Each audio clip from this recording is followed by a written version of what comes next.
A paz do Senhor, meus irmãos, minhas irmãs, sejam muito bem-vindos ao nosso canal.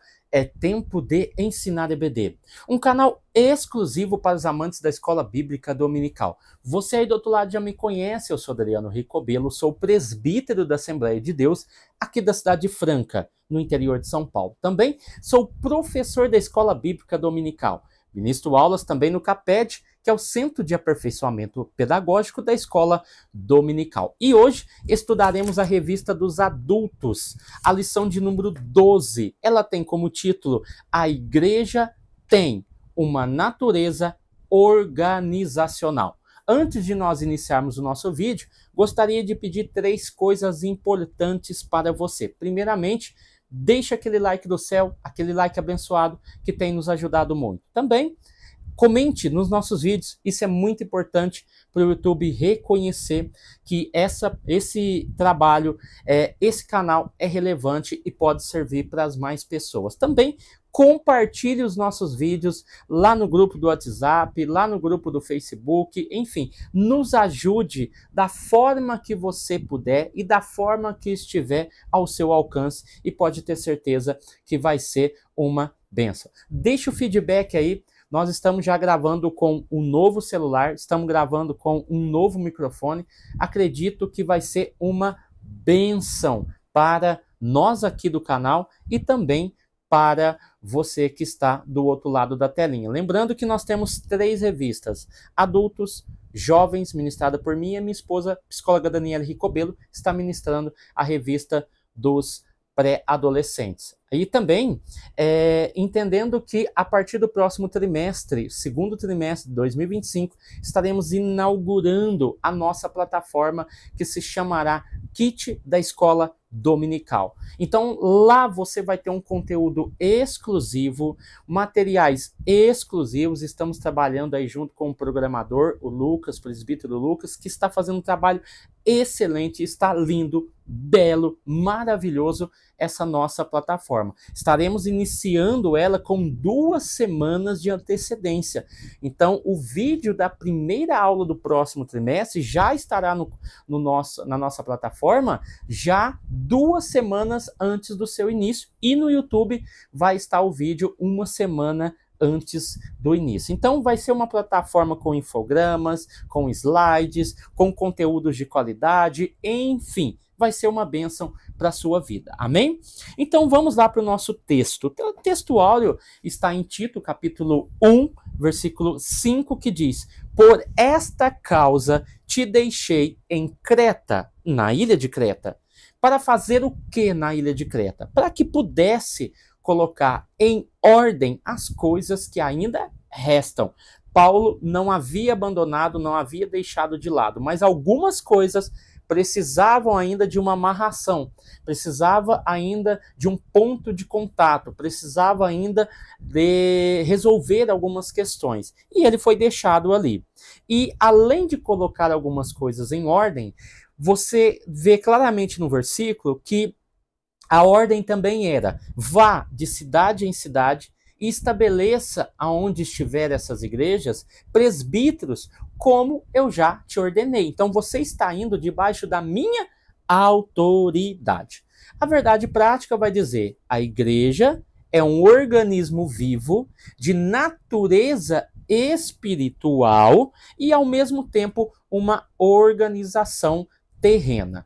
Para isso, nós, na leitura bíblica em classe, estudaremos Tito, capítulo 1, versículo 1 ao 9. Só para nós dividirmos esse texto, que é muito importante para a nossa reflexão dessa semana.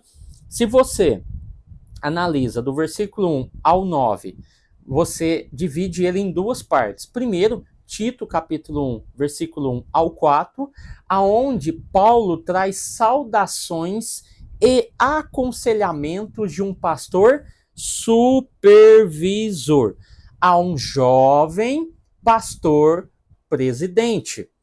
Aí, quem está falando é Paulo. Quem fala se apresenta como doulos, ou seja, como escravo de Deus. Ele usa muito essa expressão, escravo de Jesus Cristo, e escravo de Deus. A palavra doulos sempre aparece.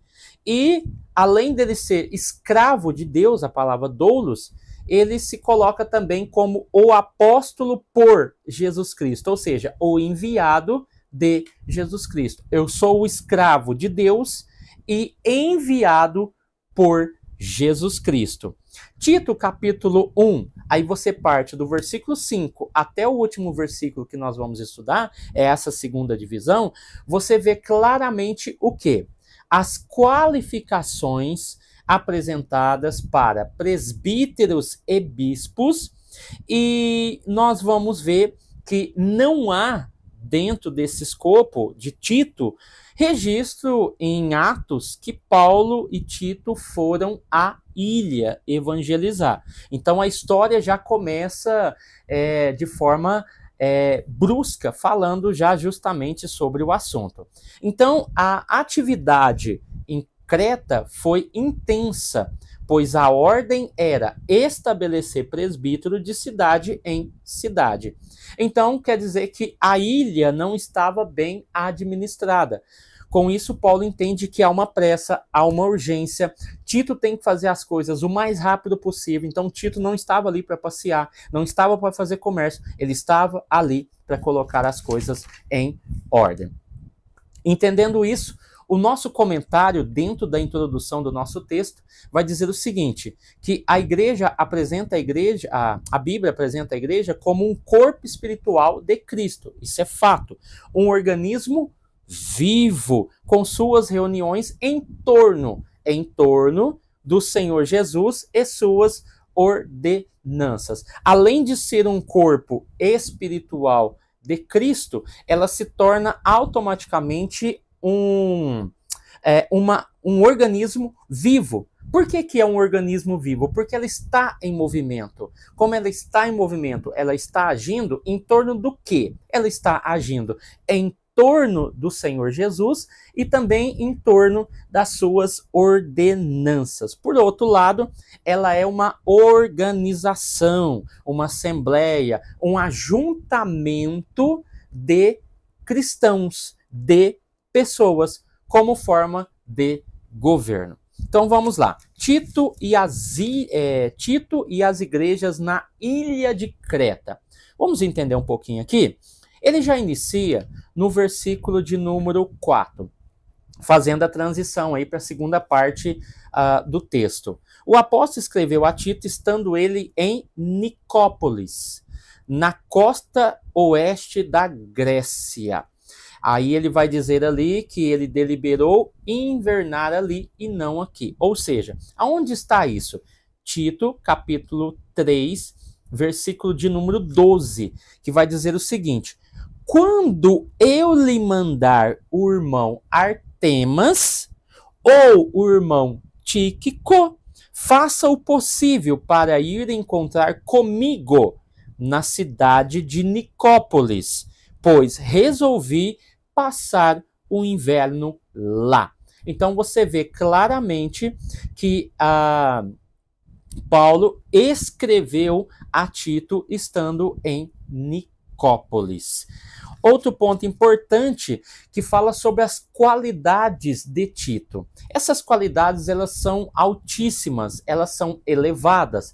Se você coloca um homem como Tito, como se hoje nós chamássemos de pastor-presidente, é uma responsabilidade muito grande, levando em consideração que Tito ainda era jovem, assim como Timóteo. E as expressões, elas são semelhantes.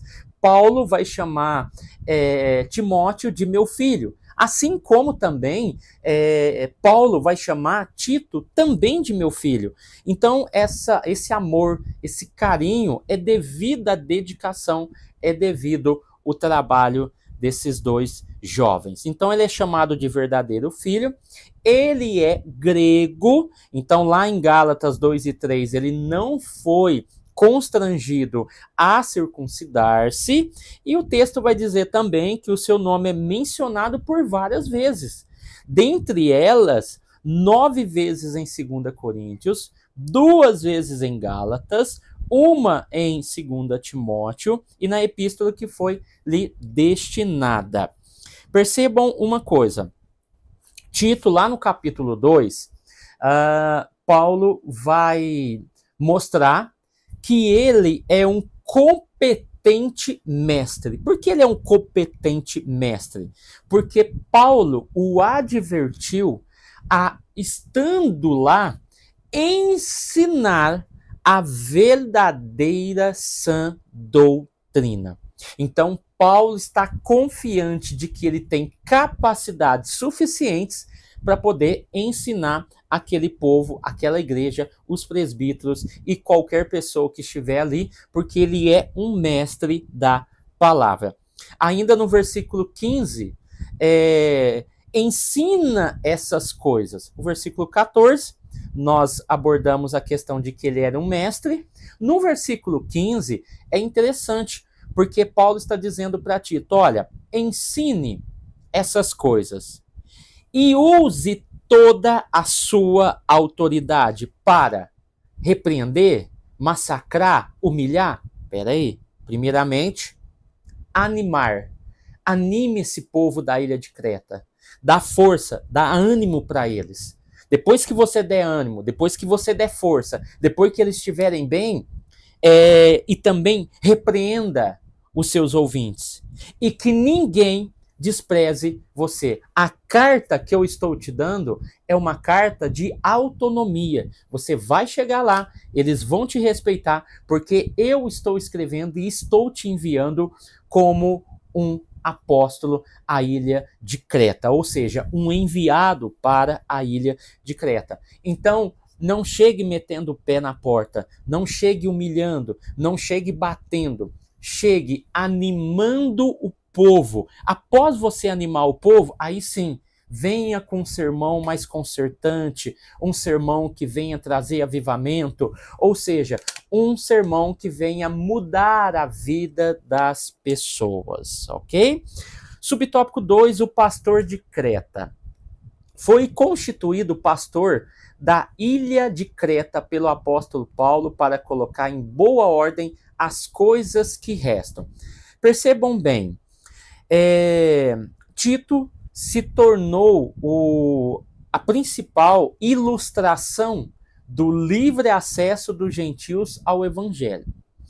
Então, ele chegando naquela ilha, a ilha de Creta, que tinha muitos pagãos, ele chega com uma autonomia muito grande, mostrando que a salvação, que o evangelho chegou também aos gentios e que esse evangelho, essas boas novas, não estavam restritos aos judeus da sua época. Então ele se tornou a principal peça de ilustração do livre acesso dos gentios aos evangelhos. Então ele foi um dos maiores companheiros de Paulo, foi útil e confiável. Tem obreiros que não são úteis e também muito menos confiáveis. Obreiros que você dão as coisas para ele fazer e ele não faz. Você não pode falar nada para ele que ele espalha para todo mundo. Ou seja, ele não é confiável, ele começa, mas não termina. Ou seja, ele deixou ele em Creta. Paulo, meus irmãos, não poderia perder tempo. A tacada de Paulo, ela tinha que ser única, ela tinha que ser certeira. Ele não podia errar quem ele iria mandar para Creta. E ele manda Tito. Então ele traz essas orientações para trazer mais credibilidade, força, robustez à pessoa de Tito. Percebam, as instruções que são trazidas em Tito, elas são minuciosas, pontos que você raramente vai encontrar em outro lugar. Quando você busca Tito, capítulo 1, versículo 5 ao 9, você vê uma orientação aos líderes, como escolher esses líderes. Capítulo 2, versículo 2, fala dos anciões. Capítulo 2, versículo 3, fala sobre as idosas. Versículo 4 e 5 do capítulo 2, fala a respeito dos mais jovens. capítulo 2, versículos 6 ao 8, fala dos jovens. E do versículo 9 ao 10 do capítulo 2, traz uma orientação aos servos, aos escravos. Enfim, você tem um detalhe muito rico que se encontra em Tito. Outra coisa importante, capítulo 2, versículo 13 de 2 Coríntios, você vê essa peça fundamental de Paulo. Ele é uma peça fundamental. E ele já tem um histórico muito bom. Capítulo 2, versículo 13 de 2 Coríntios diz assim: não tive sossego no meu espírito por não ter encontrado ali meu irmão Tito. Capítulo 7, versículo 6 de Coríntios, 2 Coríntios. Deus, porém, que consola os abatidos, consolou-nos com a chegada de Tito. Perceba a importância que Tito tem para Timóteo. Foi muito útil em Corinto para resolver uma variedade de assuntos e também levantar fundos para Judá, para os irmãos carentes de Jerusalém, ok? Então aqui nós vamos ver esse pastor de Creta. O subtópico 3, falando sobre Creta, a situação espiritual de Creta era desanimadora, porque a igreja estava desorganizada. E o grande descuido no comportamento daqueles crentes é denunciado no capítulo 2. Então o autor trata algumas questões aqui bem interessantes que você deve analisar aí. Primeiro, havia um desleixo natural. Não era um desleixo ministerial, era um desleixo natural. Através desse desleixo natural, isso acabou afetando o desenvolvimento, o andamento da própria instituição religiosa. E além desse desleixo natural, você tem o problema dos judaizantes, rebeldes, dos mercenários e os provocadores de divisões. Percebam, Tito capítulo 1, versículo 12.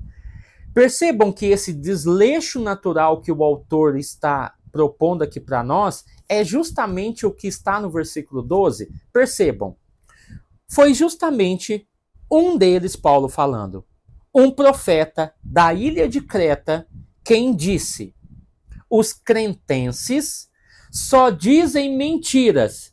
Era nato do coração deles. Era algo intrínseco na realidade social deles. Povo mentiroso. E após a conversão, a mentira não foi deixada de lado. A preguiça não foi deixada de lado. São crentes preguiçosos. Cretenses preguiçosos. Cretenses faz menção à localidade. Então, essa localidade da ilha de Creta, todo mundo que morava ali tinha a condição e era chamado de cretenses, não porque eram crentes, ok? E eles eram muito mentirosos. São como animais selvagens.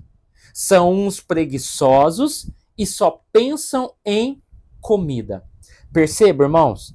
Imaginem tudo isso dentro da igreja. Uma pessoa que não mudou, não se transformou, não renovou, uma pessoa que não foi transformada, levar a mentira para dentro da igreja, levar o instinto animal selvagem da natureza pecaminosa para dentro da igreja, ser preguiçoso, por isso que há uma urgência de Paulo, você precisa fazer isso rápido, você precisa fazer isso hoje, você não pode deixar isso para amanhã, você precisa estabelecer.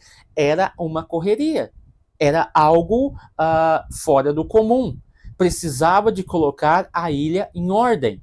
Então, além deles serem mentirosos e terem um espírito de animal selvagem, brutos, selvagens, pessoas sem escrúpulos, pessoas respondonas, ou seja, eles eram preguiçosos. Imagina um crente preguiçoso. Ele vivia numa vida preguiçosa, aí ele vem para a igreja e continua preguiçoso. Tá? E só pensam em comida. Isso é um problema, porque Paulo chegou a dizer que aquele que pensa só nas coisas dessa terra, ele é o pior dos miseráveis. Somente Jesus aqui nessa terra? Não. Então, esses cretenses tinham essas características muito negativas. E quem é esse homem que Paulo está citando aqui? Os historiadores sabem quem é. Essa é uma obra, né? Ele vai citar isso daí. Paulo faz uma recitação de Epimênides. A obra de Epimênides, que se chamava Critica, é uma obra que remonta a 600 anos antes de Cristo. Irmãos, olha que loucura. Há 600 anos antes de Jesus se tornar o verbo, Epimênides já havia escrevido sobre os cretenses, que eles tinham essas características. Agora, Paulo chega na ilha, muito provavelmente, a Bíblia não diz quando ele realmente evangelizou essa ilha, só há uma menção no momento em que ele está indo na 4ª viagem para Roma. Então, em algum momento, ele evangelizou aquela ilha. E 600 anos depois, o povo via ainda do mesmo modo, com as mesmas mentiras, com o mesmo pecado da gula, com a mesma preguiça, ou seja, não mudou nada, com instinto selvagem. Então, Paulo está dizendo, olha, um dos filósofos de vocês disseram algo terrível. E vocês estão continuando da mesma forma. E vocês trouxeram isso para a igreja. Porque Paulo está falando para os cristãos da igreja. Então, isso é muito grave. Atos capítulo 17, versículo 28. Porque nele vivemos e nos movemos, e existimos como também alguns dos seus poetas disseram, pois somos também sua geração.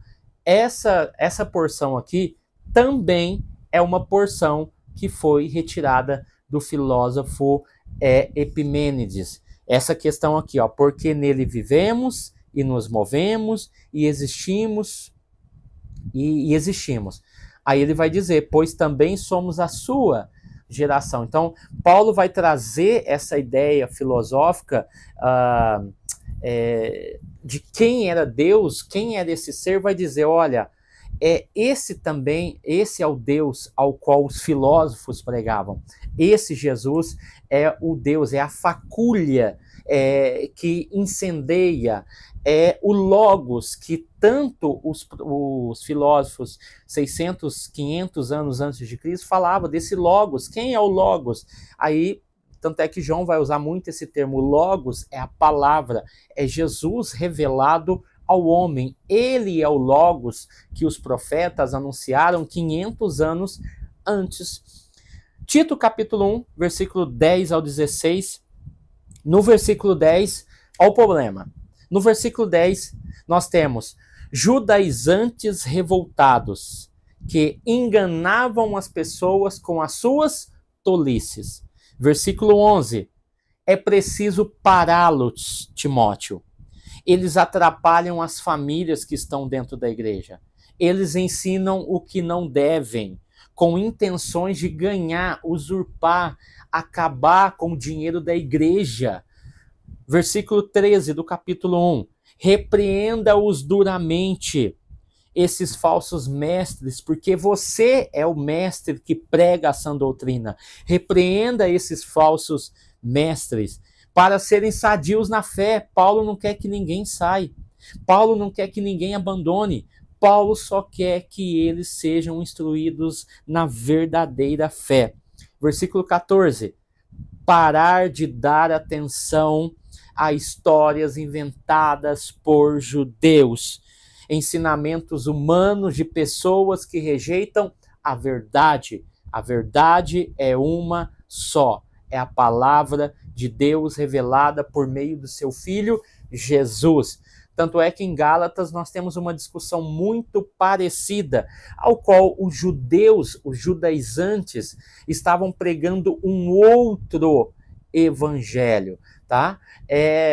E esse outro evangelho dá a ideia, dentro do contexto de Gálatas, que esse outro evangelho é superior ao evangelho que Paulo estava pregando. O evangelho que Paulo estava pregando, ele era incompleto, enquanto o evangelho que os judaizantes estavam anunciando era um evangelho completo, porque vinha com adereços do judaísmo. Então eles diziam, olha, para ser completo a obra da salvação, precisamos aderir às pautas judaicas. Versículo de número 15, os impuros e a sua mente e consciência, ou seja, a sua mente e a sua consciência, elas estão sujas, impuras. No versículo 15, Paulo começa a dar o desfecho a essas pessoas. E no versículo 16, vai dizer, olha, eles estão cheios de ódio, são rebeldes e não fazem o bem. Amém? Tópico 2, vamos lá. Se você está gostando, deixe o seu like, dê o seu comentário, isso é muito importante. A institucionalidade bíblica da igreja. Vamos lá. Você percebe aqui que o autor vai dizer o seguinte, a organização eclesiástica a que o apóstolo Paulo instrui Tito não se restringe a uma estruturação ministerial. Estabelecer presbítero de cidade em cidade e instruir os líderes durante a sua carreira apostólica. O contexto da epístola dá a entender que o relaxo e o descuido em que estavam as comunidades cristãs da ilha de Creta era o reflexo da cultura da religião. É o que nós estamos vendo nesse capítulo, nessa epístola, nessa carta direcionada a Tito, a igreja específica da ilha de Creta, mostrando que o reflexo do que eles viviam dentro da igreja era resultado das práticas mundanas que eles haviam levado para dentro da igreja. A ilha de Creta é uma ilha gigantesca. Não pensem que o trabalho foi fácil. Paulo queria pressa. Para você ter uma noção, não é que em todas as cidades tinham igreja, mas o que dá a entender que é que várias cidades da ilha de Creta tinham pelo menos uma comunidade. Então, se você levar em consideração que a ilha de Creta tinha em torno de 100 cidades aproximadamente, você vê que o número é muito grande. Porque senão ele não enviaria Tito como uma parte organizadora do ministério. Na verdade, ela é a quarta maior ilha do Mediterrâneo. Então, se você olha, por exemplo, a Cilícia, Sardenha e Chipre, na verdade, entre quatro, Sardenha, Sicília e Chipre, você tem aí a ilha de Creta como a menor, porque as outras três são maiores do que a ilha de Creta. Então você tem aí um número, uma extensão muito grande. E não era pouco, tá? A extensão dessa ilha chegava na casa de 8.200 quilômetros quadrados. Importante centro comercial e cultural essa ilha representava. Então era uma ilha grande, com seus povoados, com as suas cidades, e Tito tinha essa incumbência de organizar essas igrejas. Igreja como instituição. Na eclesiologia, o ensino ou estudo sobre a igreja significa ser a igreja um organismo porque é um corpo espiritual e vivo, cuja espiritualidade é gerada pelo Espírito Santo. Percebam a divisão clara e muito específica dessa condição da igreja. Ela é uma igreja, é um organismo, é uma instituição aqui no Brasil, uma instituição do terceiro setor, só que quando ela reúne os seus membros em assembleia, e a assembleia é o ajuntamento de pessoas, ela ganha um novo aspecto. E esse novo aspecto é gerado pelo Espírito Santo.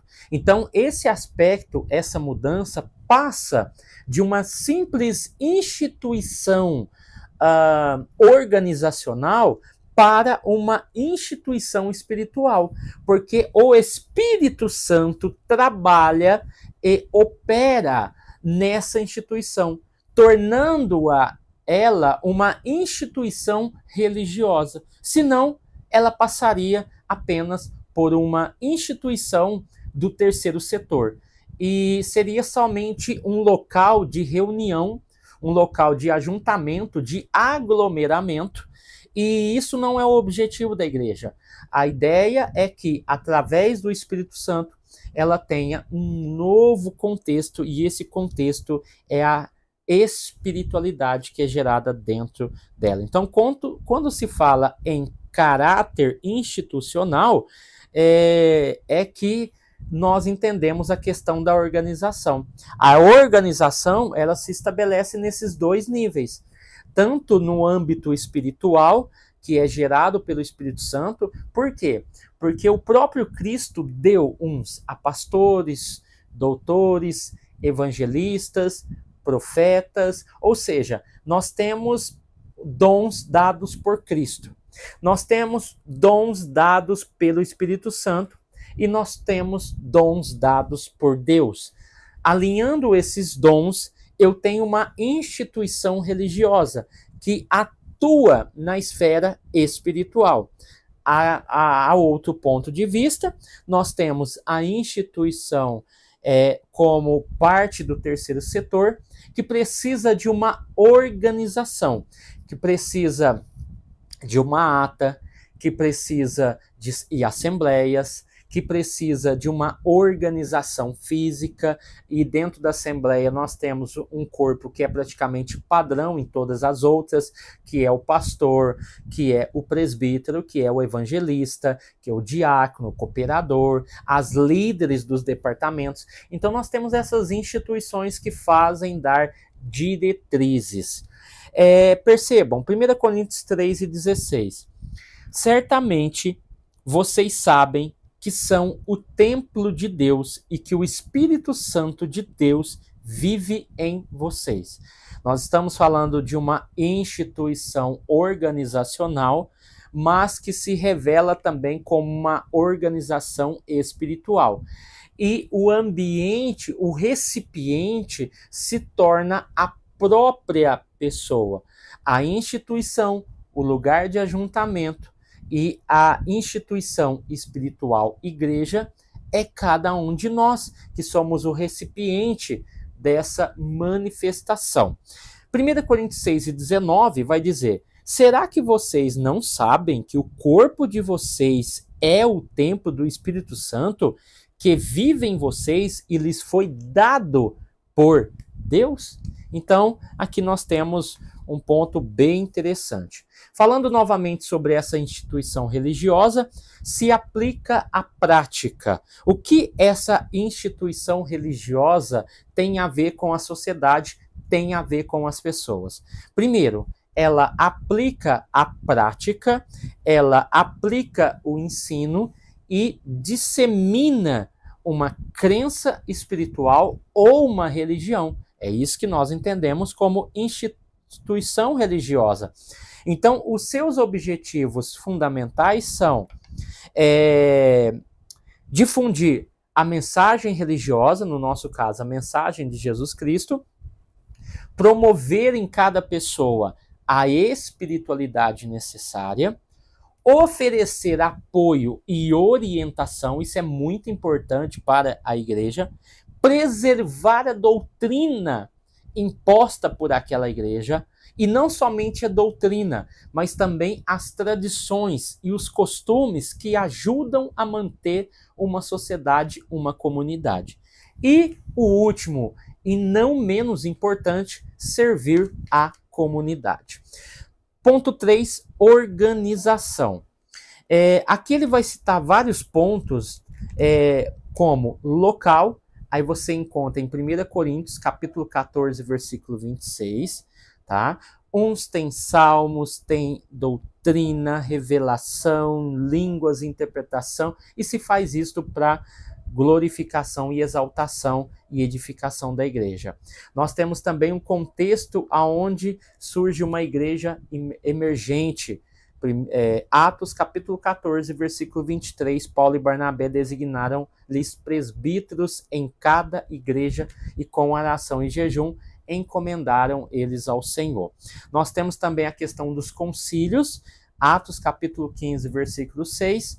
Você tem a questão dos serviços sociais, Romanos capítulo 15, versículo 26.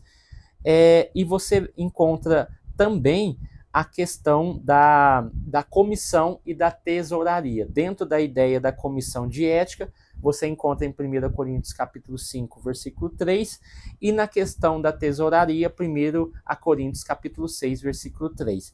Então você encontra justamente o que o autor fez questão de colocar aqui. Ele fez a questão de colocar que deve haver uma organização.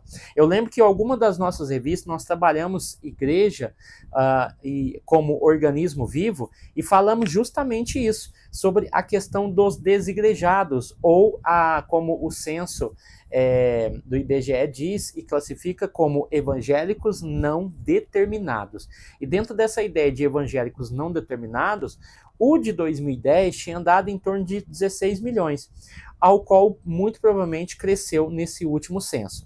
Fato é que esses evangélicos não determinados, que são os desigrejados, né, que é um termo genérico, são pessoas que dizem assim: eu não preciso de igreja, eu não preciso de instituição religiosa, eu não preciso de pastor, eu posso fazer isso dentro da minha casa, com a minha família, com os meus filhos, eu posso ensiná-los o caminho que ele deve andar, mediante aquilo que a própria Bíblia define. Mas nós entendemos biblicamente que isso é um perigo. A instituição religiosa, o ambiente ao qual acontece a assembleia, ele é importante por N motivos, desde o aprendizado até a própria relação, a própria comunhão, o relacionamento interpessoal entre uma pessoa e outra. Então é importante que se ajunte. Paulo chegou a dizer que muitos irmãos haviam deixado, não façam como alguns irmãos que têm deixado a nossa congregação. Ou seja, você faz falta. Talvez você está assistindo esse vídeo e talvez, ou está desanimado da igreja, entenda que você faz parte da família de Deus. Você faz parte dessa comunidade. Só que, infelizmente, o que acontece hoje? Tem havido uma falta de pertencimento.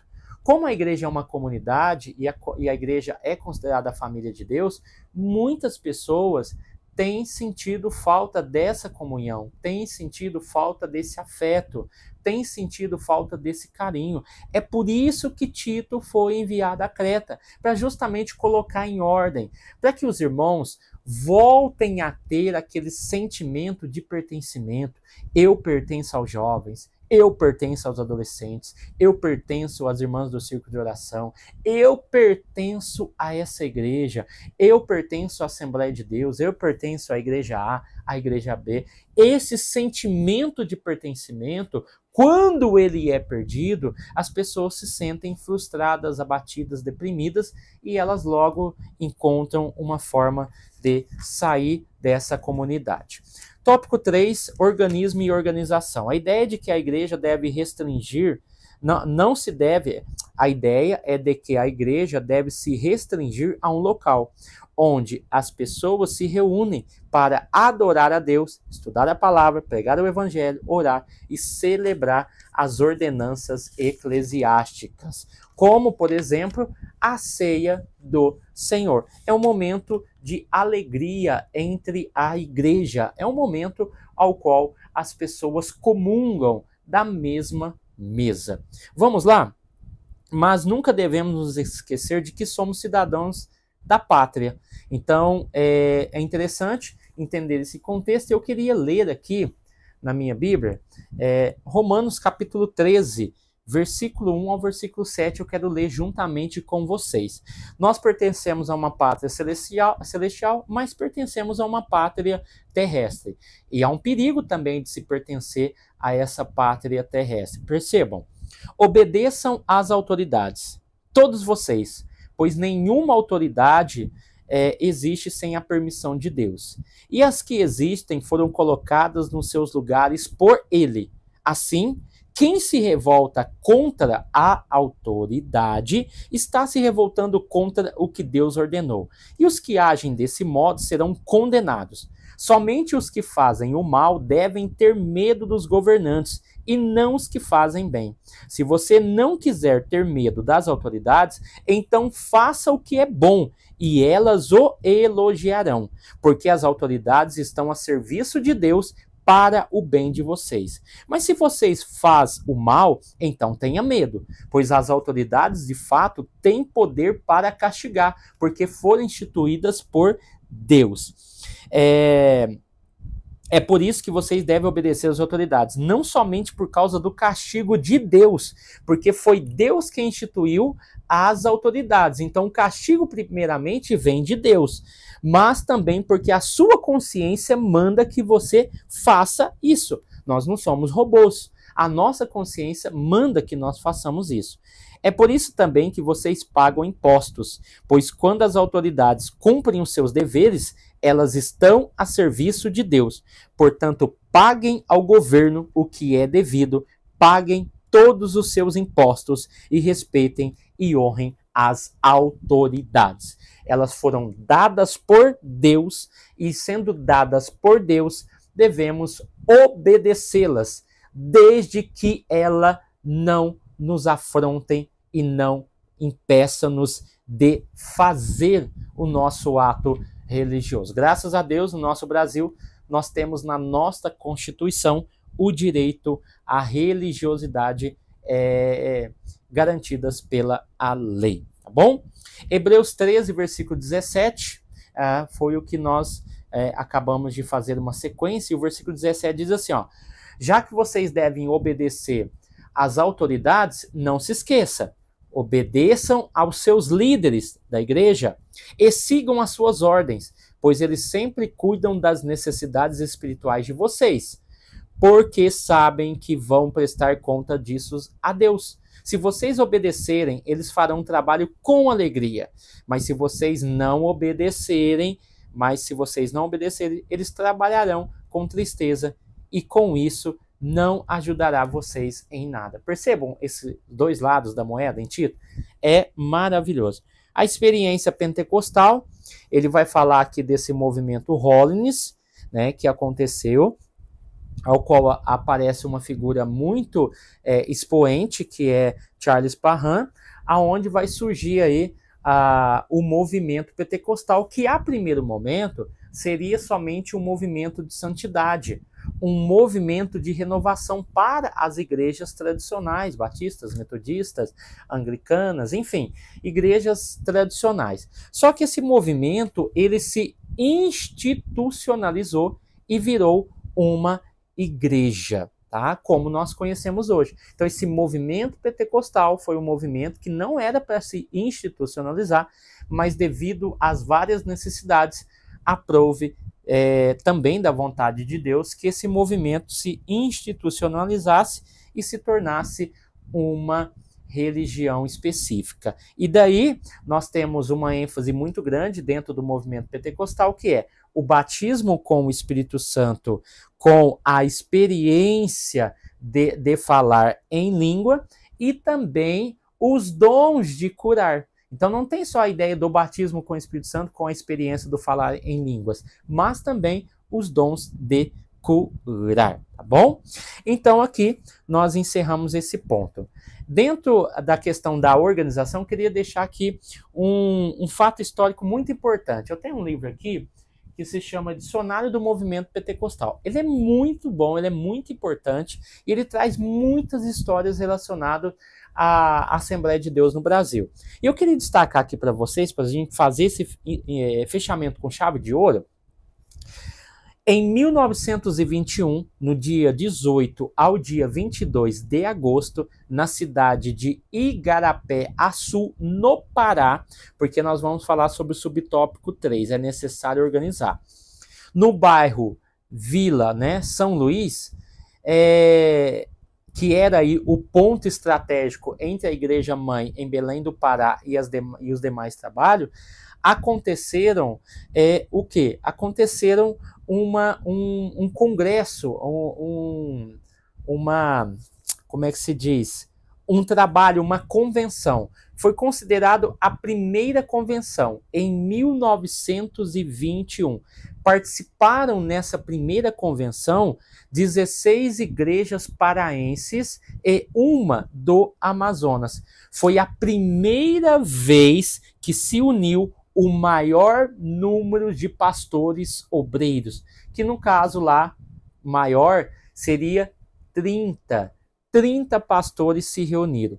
Foram unânimes em aceitar o desafio, ressaltando a grande responsabilidade que caía sobre o ministério pastoral. Esse movimento pentecostal, esse ministério pentecostal dado aos brasileiros, que começou em Belém do Pará, em 1912, fez com que eles tivessem aí uma aceitação e disséssemos, não, nós devemos continuar esse trabalho. 3 assuntos foram trabalhados: a questão da evangelização, a questão do andamento da obra e algumas dúvidas e questões teológicas. E o trabalho, a convenção mais antiga fora do Pará, aconteceu no dia 21 ao dia 28 de agosto de 1923, ou seja, 2 anos depois, que aconteceu fora do Pará. Lembrando que Daniel Berg e Gunavim foram os fundadores da Assembleia de Deus. Amém, meus irmãos? Então aqui o autor coloca que foi como base nesses ideais que os pioneiros brasileiros, isso é, criar a Convenção Geral. O que eu falei aqui foram as primeiras, mas a geral aqui está mais estadual. Primeiro, nós falamos do Pará, que foi aonde começou o movimento pentecostal, e depois foi estadual em Alagoas. Aqui o autor vai nos trazer uma informação importante, que a primeira convenção geral das Assembleias de Deus aconteceu em setembro de 1930. Amém, meus irmãos? Que boa aula, graças a Deus, nós fechamos aqui essa aula com chave de ouro. Gostaria de agradecer a Deus pela vida de cada um dos irmãos que esteve aqui conosco até o final. Deus abençoe você, sua casa, sua família. Fique com Deus e até o próximo vídeo, em nome de Jesus.